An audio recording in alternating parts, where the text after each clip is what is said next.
ఈరోజు సమస్యలన్నీ మీ చేతల్లో ఉండే సమస్యలు మనం మేనేజ్ చేయలేకపోతున్నాం. Man made or man failure. What is the issue now? Issue is urea.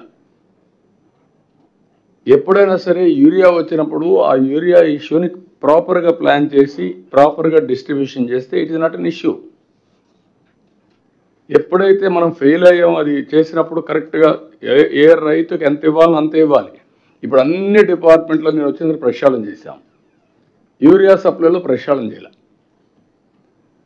నేను ఒక ప్రిన్సిపల్ ఇచ్చాను మీకు, అదే ప్రిన్సిపల్ అంతా వెళ్ళిపోయి ఉండాల్సింది.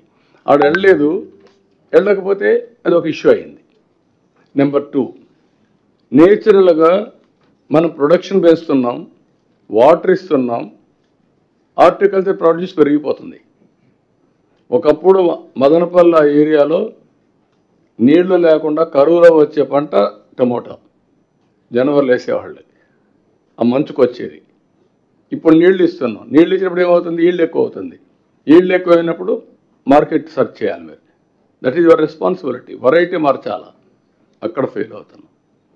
అది కూడా మనందరం కూర్చొని వర్కౌట్ చేస్తే ఈజీ అవుతుంది. Year after words end to end solution తీసుకెళ్ళాలి. రైతులకు రెమ్యూనరేట్ రావాలి.